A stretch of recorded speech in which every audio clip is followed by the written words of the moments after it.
Hello అందరికీ. So ఈరోజు video వచ్చేసి నా బర్త్డే. ఒక వ్లాగ్ చేద్దామని అనుకున్నా. అయితే మార్నింగ్ లేవగానే ఫ్రెష్ అయ్యి టెంపుల్కి పోయినాము. మేము ఉండేది గోల్డ్ కోస్ట్లో. మా ప్లేస్ నుంచి ఒక 1 hour డిస్టెన్స్లో ఈ టెంపుల్ ఉంటుంది. మంచిగా దర్శనం చేసుకొని దర్శనం తర్వాత ఇంటికి వెళ్తుంటుంటే దారిలో లంచ్ చేసేసి ఇంటికి వెళ్ళిపోయాము. ఇంటికి వెళ్ళాక మంచిగా రెస్ట్ తీసుకున్నాము. తర్వాత వెదర్ బాగుంది కదా అని చెప్పి అట్లా టైంపాస్కి ఒక చిన్న డ్రైవ్ కానీ వెళ్ళాము. వెళ్తుంటే అక్కడ ఒక లుక్అవుట్ ఉందన్నమాట. అక్కడ వ్యూ చాలా బాగుంటుందంట. జనరల్గా ఈవినింగ్ అయితే ఎక్కువ మంది ఉంటారు సన్సెట్ కోసము. కానీ మేము వెళ్ళి అంతసేపు ఏం లేము, ఏదో కొద్దిసేపు ఉండి మళ్ళీ వచ్చేసినాం అనమాట. తర్వాత నా ఫ్రెండ్స్ కాల్ చేసి డిన్నర్కి వెళ్దామని చెప్తే అక్కడ ఏదో tasty bamboo garden Chinese restaurant అంట.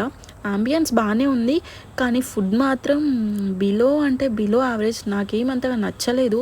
మేబీ ఇండియన్స్కి అంత ఏం నచ్చకపోవచ్చు నాకు తెలిసి, ఎందుకంటే అస్సలు టేస్టే లేవన్నమాట. ఆ తర్వాత ఇంకా అట్లా కొద్దిసేపు టైం స్పెండ్ చేసి మంచిగా మాట్లాడుకొని ఎవరింటికి వాళ్ళు వెళ్ళిపోయాము. సో ఇంటికి వెళ్ళాక కేక్ కటింగ్ అయింది. కేక్ని మాత్రం మంచిగా ఎంజాయ్ చేసినాం అనమాట. That's it for today.